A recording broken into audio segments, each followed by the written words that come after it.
You are in a meeting. Someone asks you a question, and your mind goes completely blank. You open your mouth, and out comes the most common phrase in the English language. I don't know. It works. But does it work well? What if I told you there are smarter, warmer, and more natural ways to say the same thing? Ways that make you sound more confident, more professional, and more like a native speaker. Today, that is exactly what we are going to talk about. Stay with me until the end, because I'm going to share a golden rule that transforms any I don't know into a professional, proactive response. But before we dive in, a quick hello to everyone who is new here. Welcome to the channel. This is your space to practice real, natural American English. If this kind of content helps you, please hit the subscribe button and give this video a like. It takes just 1 second, but it helps so many other learners find us. Okay, let's get into it. Why tone matters with I don't know. Let's start with something important. I don't know is not a bad phrase. Native English speakers say it all the time.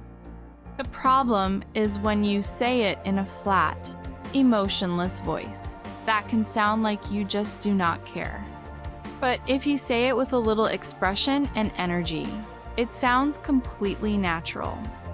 So lesson number 1, tone is everything. The same 3 words can send completely different messages depending on how you deliver them. Keep that in mind as we go through today's phrases. Phrases that show interest and care.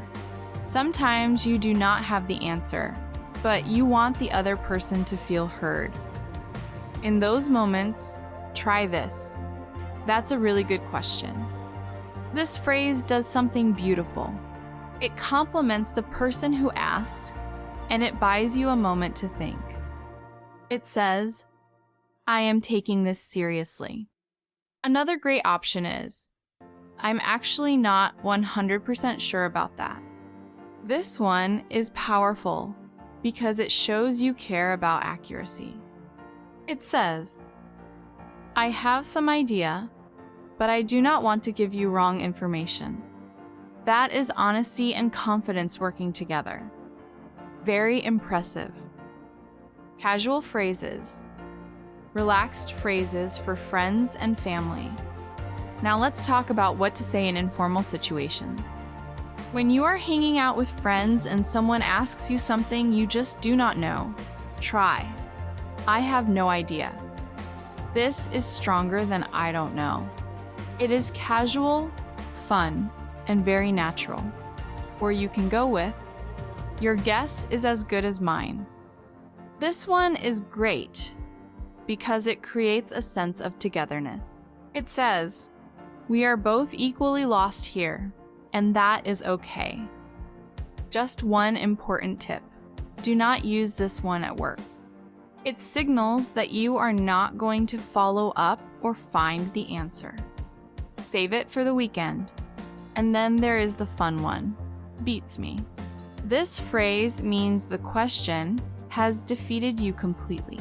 You have zero information, nothing, nada, but it sounds cool and relaxed. So it works perfectly with friends. When your memory fails you, when the answer is hiding in your brain. Okay, this happens to everyone. You know the answer is in there somewhere, but it just will not come out. Here are some phrases for exactly that situation. Nothing's coming to mind right now. This tells the other person, I know I have this information, but my brain is not cooperating at this exact moment. Or try, off the top of my head. This is perfect when you want to give a quick answer, but you want to signal that you might be more accurate later. For example, off the top of my head, I think the meeting is at 3, but let me double check. And my personal favorite for those moments, I'm sure it'll come to me later. We have all been there. The answer shows up 3 hours later in the shower. This phrase is honest, relatable, and very natural. Quick pause before we get to the professional phrases. If you are serious about improving your English, one of the best things you can do is read and listen to real English every day. That is why I always recommend checking out the digital library linked in the description and pinned comment. It is full of books and audiobooks in English, perfect for intermediate learners. Okay, back to the lesson. Professional context. What to say at work. This is where things get really important. In professional settings, saying just, "I don't know," can actually hurt your image. It can make you seem unprepared or uninterested. So here are the phrases that will make you sound sharp and reliable. Let me look into that for you. This is polite, proactive, and professional all at once. It says, "I am going to find the answer. You can count on me. I don't have that information in front of me right now." Smart phrase. It implies you do have the information, just not at this exact second. Very different from saying you simply do not know. I'll have to get back to you on that. This one buys you time without making you look unprepared. It shows you take the question seriously and will follow through. The golden rule. Here is one simple trick that upgrades almost any of today's phrases. Add, "but I'd be happy to." For example, "I don't have that information right now, but I'd be happy to find it for you." See what happens. You go from uncertain to helpful, from passive to proactive. That little phrase changes everything. Try it. British English alternatives, light and fun. A quick trip to the UK. Now let's take a little detour across the Atlantic. British English speakers tend to avoid saying, "I don't know," directly. In British culture, how you say something often matters more than what you say. Saying it bluntly can feel like closing a door on the conversation. So what do they say instead? "I'm not sure, to be honest. I couldn't say really. I haven't the foggiest." That last one is charming and a little old-fashioned, but British people still use it. It means, "I have absolutely no idea whatsoever." And then there is my absolute favorite British expression. "I haven't got a Scooby." This comes from Cockney rhyming slang. Scooby-Doo rhymes with clue. So no Scooby means no clue. Is that not the most delightful thing you have ever heard? Language is so creative. Vocabulary Corner. Let's lock in today's phrases. We covered a lot today, so let's review the key expressions. When you want to show care and interest. That's a really good question. I'm not 100% sure about that. For casual use with friends. I have no idea. Your guess is as good as mine. Beats me. I haven't got a clue. Who knows? When your memory is not cooperating. Nothing's coming to mind.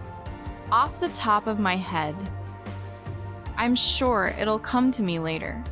I can't remember off the top of my head. At work and in professional situations. Let me look into that for you. I don't have that information in front of me right now. I'll have to get back to you on that. And the golden rule booster. Add, "but I'd be happy to almost anything." From British English. I'm not sure, to be honest. I haven't the foggiest. I haven't got a Scooby. Listener challenge. Your turn. Here is your challenge for this week. The next time someone asks you something and you are not sure of the answer, Do not just say, "I don't know." Pick one of today's phrases and use it instead. Then come back here and tell me in the comments, which phrase did you use? And how did it go? I read every single one. Learning a language is one of the most courageous things a person can do. Every single episode you finish, every new phrase you try, every comment you leave is a step forward. And I want you to know that I am genuinely proud of you for showing up and doing the work. If this episode helped you, please subscribe so you never miss a lesson. Give it a like if you are walking away with something new. And share it with a friend who is also on this English journey. You never know who you might inspire. See you in the next one. Take care.